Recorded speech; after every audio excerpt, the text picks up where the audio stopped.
할렐루야, 성경 통독 오늘 82일째입니다. 오늘은 욥기 6장에서 10장까지 살펴보도록 하겠습니다. 오늘도 내용 구성상 5장을 끊어서 함께 살펴보도록 하겠습니다. 욥기를 볼 때 가장 중요한 것은 욥이 우리의 고난을 예표하는 것이 아니라 예수님의 고난을 예표한다. 이 생각이 가장 중요합니다. 그래서 욥의 고난을 보면서 우리가 나도 고난을 받을까 봐 두려워하는 것이 아니라 욥의 고난을 보면서 예수님의 고난을 생각하고 감사합니다. 이렇게 접근을 하는 것이 성경을 은혜롭게 볼 수 있는 그런 길입니다.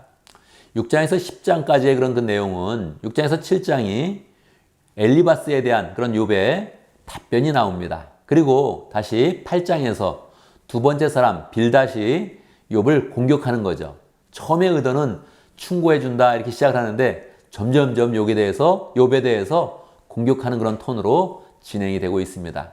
다시 그 말을 듣고 나서 욥이 너무 괴로워서 또 다시 답변을 하고 그리고 10장에서는 욥이 마지막으로 하나님께 기도하는 그런 내용으로 맞춰지고 있습니다. 6장에 대한 그런 그 내용을 보면 1절에서 욥이 자신의 그런 고난을 저울에 한번 달아봤으면 좋겠다 그렇게 표현을 하고 있습니다. 얼마나 괴롭겠습니까? 자식을 잃고 온 재산을 다 잃었는데 몸에 종기까지 났습니다. 그러니까 그 고난이 너무너무 힘들다는 것이죠. 그래서 자기의 고난이 너무 크다 이렇게 고백을 하고 있고요. 4절에 보면 전능하신 분께서 나를 관역으로 삼아 화살을 쏘셨다 그렇게 표현하고 있습니다. 정말로 하나님께서 직접적 공격한 것은 아니지만 허용을 했죠. 그래서 하나님이 지금 욥에게 고난이 가는 것을 허락을 한 것입니다. 이것은 마찬가지죠. 예수님께서 이 땅에 오셨을 때 하나님은 예수님에게 고난이 덮치는 것을 허락을 하셨습니다. 예수님도 다 알고 오셨지만 그 부분을 그냥 하나님께서 허락하셔서 이제 고난받으면서 괴로워하는 그런 그 모습이 나타나는데 우리는 계속 예수님께서 얼마나 힘드셨을까 이렇게 짐작해 보면 좋습니다.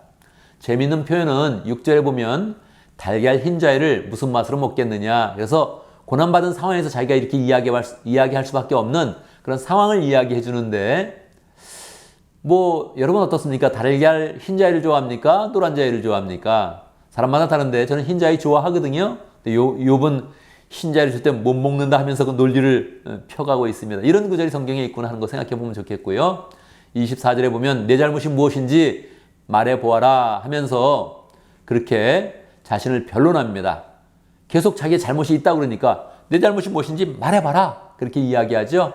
예수님도 그렇습니다. 예수님도 아무런 잘못이 없는데 사람들이 잘못이 있다 하면서 고소하고 계속 비난하고 있으니까 정말 예수님도 내 잘못이 무엇인지 말해봐라 하는 그런 표현을 늘 마음속에 가지고 계셨겠죠. 7장에 보면 5절에서 내 몸은 온통 구더기와 먼지로 뒤덮였구나. 그래서 자기 이런 상황을 더 표현하고 있습니다. 피부는 아물었다가도 터져 버리는구나. 그렇게 이야기하고 있죠.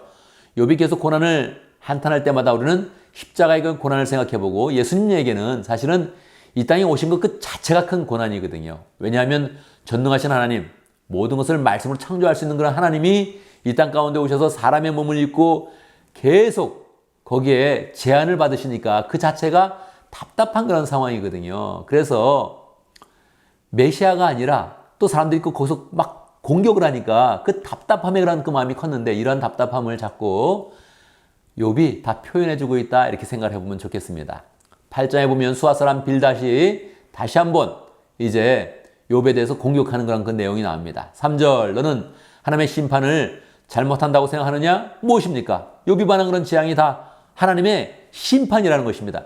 심판은 아니죠. 하나님이 고난을 허락하셨지만 분명히 심판이 아닌데 그렇게 이야기하는 것입니다. 5절 하나님을 간절히 찾으면 너를 살리고 회복시킬 것이다. 충고를 자꾸 해주는 거예요. 내가 좀 회개해라. 잘못한 거 지금 말해라. 이렇게 이야기를 하고 있는 것이죠. 이 사람이 이런 논리를 펴다가 우리가 잘 아는 구절, 유명한 구절을 이야기합니다. 7절 내 시작은 미약하였으나 내 나중은 심히 창대하리라. 무엇입니까? 가게마다 그냥 액자를 만들어서 걸어놓은 그런 이 구절이죠. 이것은 욥의 말도 아니고 예수님의 말은 절대 아니고요.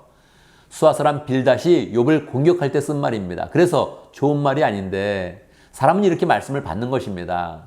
우리가 말씀을 받을 때 정말로 나중심적으로 받으면 자꾸 이렇게 빌닷과 같은 사람, 엘리바스와 같은 그런 사람이 되는 것이죠. 우리가 늘 조심하게 말씀을 받아야 된다. 이런 그런 생각을 가져야겠습니다. 9장에서 다시 욥이 대답합니다. 4절 하나님이 하나님이 전지전능하시니 그를 거역하고 온전할 그런 사람이 누가 있겠느냐. 그렇게 이야기합니다. 정말 어려움을 그냥 한탄하는 것이죠. 34절 내게 소원이 있다면 내가 더 두려워 떨지 않도록 하나님이 채찍을 거두시는 것이다. 그렇게 이야기하지요. 욥은 분명히 자기가 죄가 없는데 이 고난을 받는 그런 상황에 대해서 어려워하면서 하나님께 호소하고 있습니다. 자, 그런데요. 욥은 예수님이 아니니까, 예수님을 예표하고 있지만 예수님이 아니니까 자기에게 왜 이런 고난이 왔는지 당황해하는 것이지요. 예수님은 어떨까요? 예수님은 아셨습니다. 왜 고난을 받는지 아셨습니다. 그런데 고난은 알고 당해도 힘들고 모르고 당해도 힘들다는 것입니다. 알고 당해도 하나님이 예수님과 관계를 끊으면서 너를 내가 지금 죄인처럼 대한다 이렇게 말씀하시면 예수님의 그 고난과 마음의 괴로움은 똑같이 심하다는 것입니다. 그래서 예수님의 그런 고난을 예수님 스스로는 막 토로한 적이 없는데 예수님을 예표하는 욥이 이렇게 많이 토로해주고 있구나 우리는 생각을 하면 되겠습니다. 10장에 보면 마지막으로 하나님께 기도하는 그런 내용이 나옵니다. 2절 내가 하나님께 아뢰겠다. 나를 죄인 취급하지 마십시오. 무슨 일로 나 같은 자가 다투는지 알려주십시오. 결국 욥은 잘 알지 못하니까 예수님이 아니어서 미리 얘기를 듣고 고난받은 것이 아니니까 이렇게 힘들어하는 것이죠. 7절 내가 죄가 없다는 것과 주님의 손에서 나를 빼낼 사람이 없다는 것은 주님께서도 아시지 않습니까? 결국 주님이 거두셔야 되는데 이것도 마찬가지입니다. 예수님의 모든 고난과 십자가도 결국은 하나님께서 만져주시고 하나님께서 끝내면서 맞춰지게 되는 것이지요. 그래서 우리는 욥을 통해서 예수님의 생생한 그런 증언, 고난의 증언을 듣게 되는 것입니다. 예수님은 그걸 다 말하지 않죠. 예수님께서는 정말 그 괴로움을 다 말씀하시지 않으셨는데 예수님을 예표하는 그런 욥이 예수님의 마음을 시원케 하면서 미리 이야기해 줬다 하는 것을 우리는 알면서 그렇게 계속 욥의 말씀을 묵상하면 좋겠습니다. 욥의 전체적인 진행은 이렇게 한 번씩 친구들이 비판을 하고 그리고 욥이 대답하면서 3바퀴가 돌아갑니다. 3번이 돌아가는 그런 내용으로 30장까지 진행이 되겠습니다. 우리는 계속 욥에 대해서 살펴보겠습니다. 감사합니다.